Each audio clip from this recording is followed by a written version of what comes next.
El propósito de mi exposición es, en primer lugar y de forma sumaria, describir en qué consiste la llamada nueva derecha para su principal ideólogo Agustín Laje. En segundo lugar y con más hondura, analizaré por qué algunos de sus postulados importan el destronamiento político de nuestro Señor Jesucristo. Como conclusión, y naturalmente, sostendré que la nueva derecha y la visión política de Laje son incompatibles con el catolicismo. Es importante mencionar aquí que la nueva derecha no solamente existe encumbrada en el poder en la Argentina, sino que ha surgido recientemente en mi propio país, el Uruguay. Habiendo tomado dos vertientes, una, la llamada Plataforma por la Libertad, bendecida por Laje personalmente en la Derecha Fest uruguaya de mayo pasado, y dos, la Libertad Avanza Uruguay, apoyada explícitamente por miembros del oficialismo argentino como Patricia Bullrich. Primero, ¿en qué consiste la nueva derecha? En el año 2022, en su libro La batalla cultural, Laje mencionaba como los integrantes de la nueva derecha, en sus palabras, a los libertarios, a los conservadores, a los tradicionalistas y a los patriotas.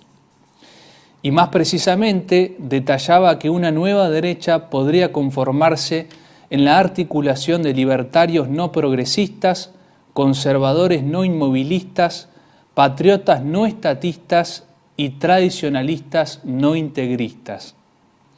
Laje explícitamente, si bien utilizaba el mismo mote, se desligaba de la nueva derecha francesa y decía patriotas y no nacionalistas para evitar confusiones con la izquierda, según aclaraba.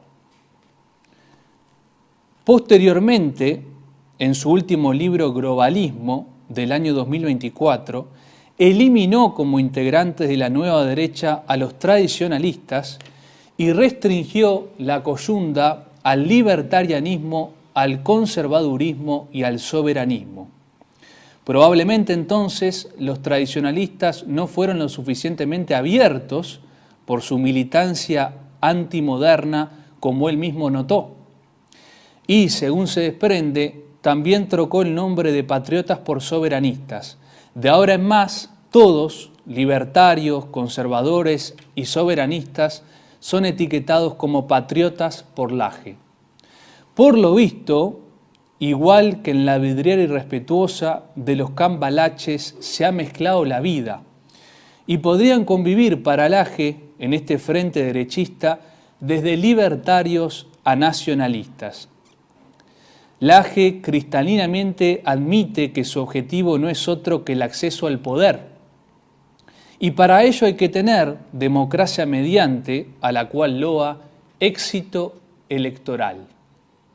Al respecto, no existe para él otra alternativa que los partidos políticos. Como escribe textualmente, los patriotas deben hacer política y para hacer política se necesitan partidos políticos. No existe otra alternativa. Si bien era mi primera intención estudiarlos, dejaré de lado, al menos hoy, y por una cuestión de tiempo, a estos errores de Laje, democratismo, la política como partidocracia. Volviendo al punto, ¿qué opinión merece esta alianza neoderechista propuesta por Laje? Estimo que esa mezcla es una falta de respeto, un atropello a la razón. Siempre ha habido maquiavelos, según Santos Discépolo, y entre nosotros hay uno, Agustín Laje, quien por el afán de ser más destroza lo mejor, quien subversivamente pone a la cantidad sobre la calidad.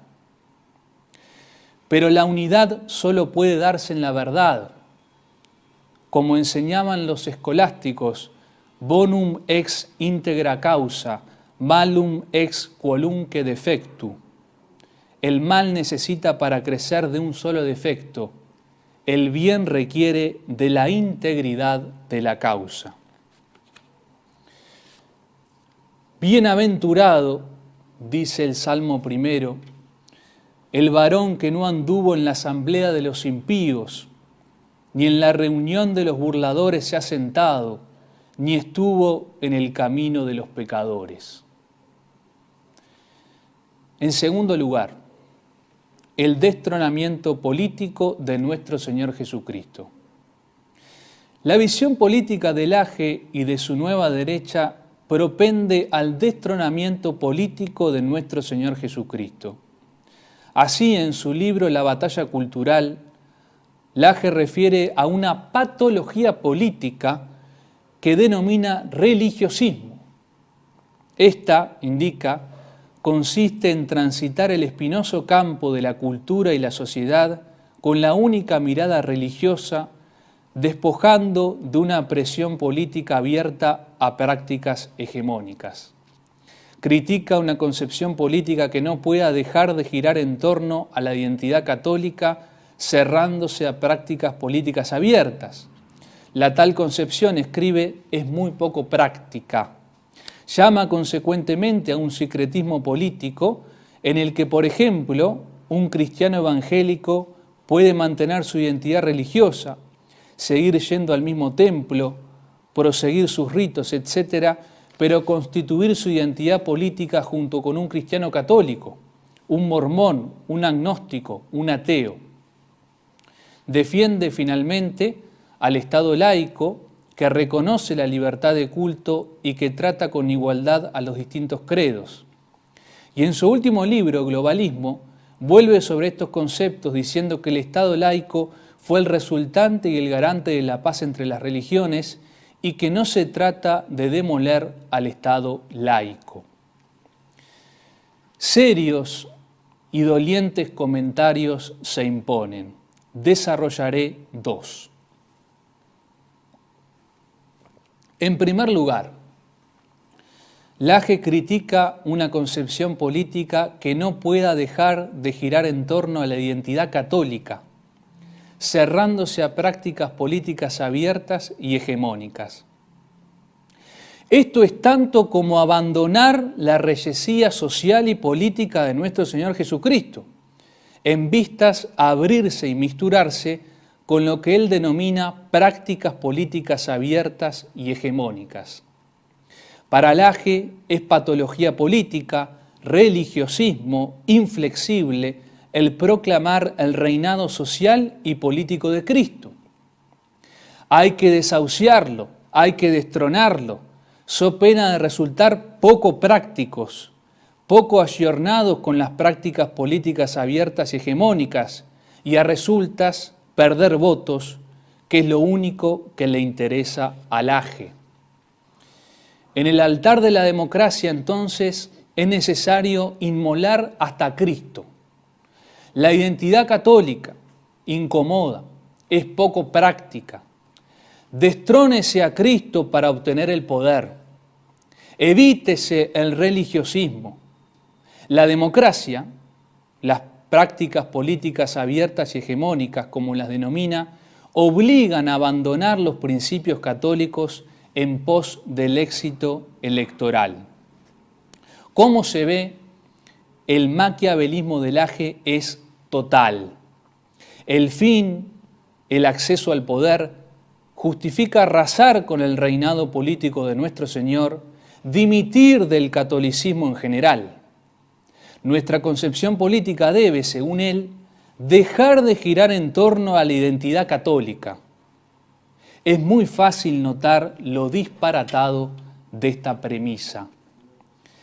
En tal sentido, vale preguntarse, ¿qué quedaría de nuestro catolicismo si procurásemos que nuestra concepción teológica, o moral, o educativa, o artística, o económica, dejara de girar en torno a la identidad católica?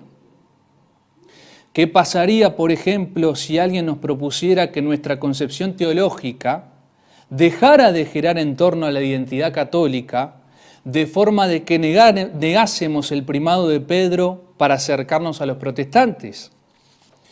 ¿O qué ocurriría si alguien nos propusiera que nuestra concepción económica dejara de girar en torno a la identidad católica, de manera de que negásemos la función social de la propiedad para acercarnos a los libertarios? La respuesta es sencilla: dejaríamos de ser católicos. En política ocurre lo mismo. No podemos relegar nuestra identidad católica en ese plano sin dejar de ser católicos. No podemos callar nuestras verdades y nuestros dogmas para obtener votos y poder. Eso es maquiavelismo, falsa prudencia. No es realismo político, sino pragmatismo político. En esa línea hay un lamentable ejemplo que aporta el propio Laje. En el año 2018 escribe: los movimientos pro vida de la Argentina se fracturaron por motivos religiosos en el preciso momento en que la ley de legalización del aborto estaba a días de votarse en el Congreso Nacional. La discordia se suscitó porque los católicos llevaron una imagen de la Virgen María a una importante manifestación organizada con los evangélicos, y ello incomodó a estos últimos. Todo esto llevó a organizar las marchas subsiguientes de manera separada, los católicos en Luján, los evangélicos en el Obelisco. Las fuerzas se dividieron no por motivos políticos, sino por razones religiosas. Su planteo es elocuente, tristemente elocuente. La Virgen María, la Virgen Santísima, la Reina de la Paz, motivo de discordia. La causa de nuestra alegría, provocante de fricción. María como problema, no como salud, no como refugio, no como consuelo. Para Laje, María Santísima es un escollo político que imposibilita la comunión con los protestantes. Luego, la Virgen debe desaparecer, al menos en el ámbito público, político. Debe restringirse al ámbito privado. Con esto, como se ve, ganan en todos los protestantes.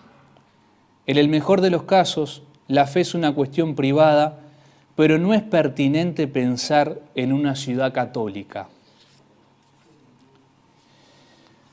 La confusión que protestamos, escribe el doctor Antonio Caponetto, es muchísimo más seria de lo que a primera vista podría parecer, porque no consiste solamente en una debilidad de carácter, en un travieso cálculo de credulidad personal o en un pícaro afán de no aparecer ante el mundo como un oscuro medieval. La confusión comporta dos ignorancias mayormente culposas, a saber, la de la naturaleza de la política para un católico y la de la obligación de la confesionalidad, tanto para lo que hace quien se dedica a la política como para lo que se propone hacer en la ciudad si llegara a gobernarla. Porque como escribió el Papa León XIII en el mismo sentido, la política no puede ser separada de la moral y de la religión. Así, es absolutamente distinto a lo que propone Laje el temperamento en lo que a la política respecta del magisterio de la Iglesia. En la hora centenaria encíclica Quas Primas, el Papa Pío XI sostenía: erraría gravemente el que negase a Cristo hombre el poder sobre todas las cosas humanas y temporales, puesto que el Padre le confirió un derecho absolutísimo sobre las cosas creadas, de tal suerte que todas están sometidas a su arbitrio. Él es, Cristo, en efecto, la fuente del bien público y privado. No se nieguen, pues, los jefes de las naciones el prestar público testimonio de reverencia al imperio de Cristo, juntamente con sus pueblos, si quieren, con la integridad de su poder, el incremento y progreso de la patria. Si los hombres, pública y privadamente, reconocen la regia potestad de Cristo, culmina Pío XI, necesariamente vendrán a toda la sociedad civil increíbles beneficios, como justa libertad, tranquilidad y disciplina, paz y concordia. Lejos de pecar por religiosismo, fuera de resultar poco práctica o realista, la Iglesia llama a loar públicamente a Cristo y a instaurar todas las cosas en Él. Parecen escritas para heresiarcas como Lage, porque, como dijo un autor francés, también hay una herejía política. Estas otras palabras, esta vez de Pío XII. La experiencia debería haber enseñado a todos que la política orientada hacia las eternas verdades y a las leyes de Dios es la más real y concreta de las políticas. Los pueblos realistas que piensan de otra manera no crean más que ruinas. Y concorde, enseña el doctor Antonio Caponetto, el supremo realismo del político católico es no perder de vista la causa ejemplar. Y de la misma forma, contra pragmáticos como Lage, el mismo autor brinda este gráfico testimonio. Entre nosotros suele rechazarse la combativa confesionalidad católica del político y de la política, aludiendo a la ineficacia de los principistas o doctrinalistas. Lo cierto es que el pragmatismo no ha dado mejores frutos. Los maestros de la aconfesionalidad y del practicismo han terminado traicionando sus fidelidades domésticas y juramentos juveniles a cambio de las abultadísimas 30 monedas del régimen. Pero los predicadores de la reyesía de Jesucristo como eje inamovible y supremo de la política están a la derecha del Padre, muertos martirialmente a manos de la guerrilla. Los que molestaron al adversario hasta el punto de tener que sacárselos de encima mediante el asesinato artero, fueron los que al hablar de la política la vinculaban a la oración y la cruz, a la caridad y a la salvación, al apostolado y a la comunión de los santos, a la vocación misionera y a la monarquía católica. La salud y felicidad de los pueblos, entonces, el verdadero realismo político, la verdadera practicidad, se encuentran no renegando de Cristo, ni acallándolo cobardemente para obtener votos o para establecer coyundas con los heresiarcas o con los liberales, sino otorgándole el lugar que le corresponde, el de rey, amo y señor de la política. En segundo lugar, y en la misma línea, Lage defiende, en sus palabras ya vistas, al Estado laico que reconoce la libertad de culto y que trata con igualdad a los distintos credos. Y en su último libro vuelve sobre esto diciendo que el Estado laico fue el resultante y garante de la paz entre las religiones y que no se trata de demoler al Estado laico. Es muy sencillo contrastar estas afirmaciones con algunas de las proposiciones condenadas por el Sílabus de Pío IX en 1864. Por ejemplo, la número 55 que establece: es bien que la Iglesia sea separada del Estado y de la Iglesia. O la número 77 que dice: en esta nuestra edad no conviene que la religión católica sea tenida como la única religión del Estado, con exclusión de otros cualesquiera cultos. O bien, finalmente, la 79, es sin duda falso que la libertad civil de cualquier culto, y lo mismo la amplia facultad concedida a todos de manifestar abiertamente y en público cualesquiera opiniones y pensamientos, conduzca a corromper más fácilmente las costumbres y los ánimos y a propagar la peste del indiferentismo. La contradicción es total. La Iglesia condena al Estado laico y rechaza también la libertad de cultos y el indiferentismo religioso propugnados por Laje. En este último sentido, libertad de cultos, indiferentismo religioso, y entre la multitud de citas que podrían referirse, merece compartirse esta del Papa León XIII, extraída de su encíclica Libertas. Examinemos en relación con los particulares esa libertad tan contraria a la virtud de la religión, la llamada libertad de cultos, libertad fundada en la tesis de que cada uno puede a su arbitrio profesar la religión que prefiera o no profesar ninguna. Esa tesis es contraria a la verdad, porque de todas las obligaciones del hombre, la mayor y más sagrada es sin duda la que nos manda a dar a Dios el culto de la religión y de la piedad. Conceder al hombre esta libertad de cultos de que estamos hablando equivale a concederle el derecho de desnaturalizar impunemente una obligación santísima y de ser infiel a ella, abandonando el bien para entregarse al mal.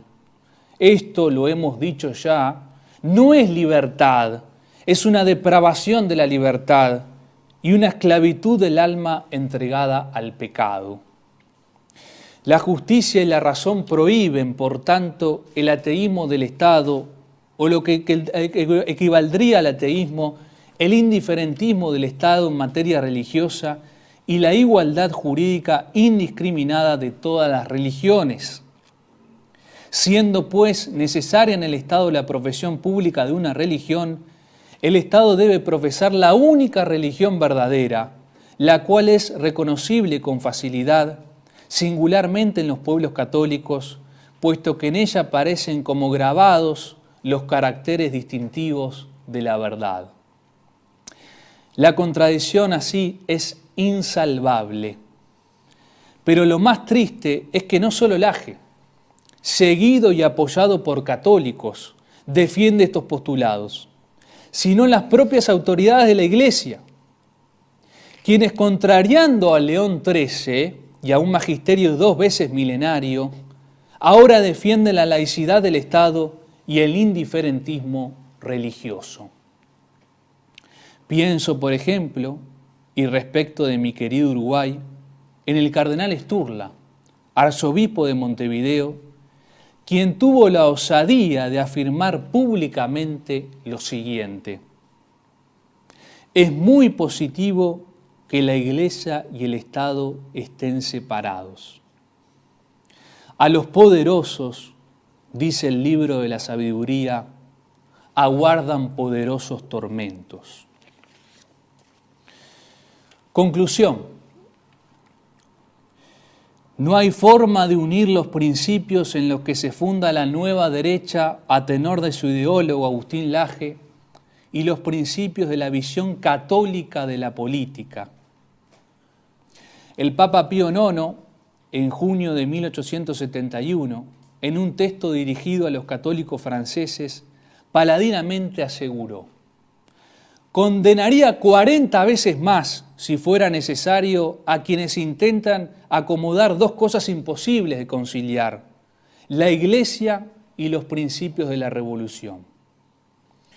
Con Pío IX, entonces, yo, si no condeno, enseño que la nueva derecha y el catolicismo son imposibles de conciliar. La nueva derecha, fundada en principios revolucionarios, integrada por individuos de ese tenor, no es posible de conciliar con la Iglesia. Lo enseñaría 40 veces más de ser necesario. Porque, como escribió el Papa Pío XI en su mentada Quas Primas, cuanto más se pasa en vergonzoso silencio el nombre suavísimo de nuestro Redentor, así en las reuniones internacionales como en los parlamentos, tanto más es necesario aclamarlo públicamente, anunciando por todas partes los derechos de su real dignidad y potestad.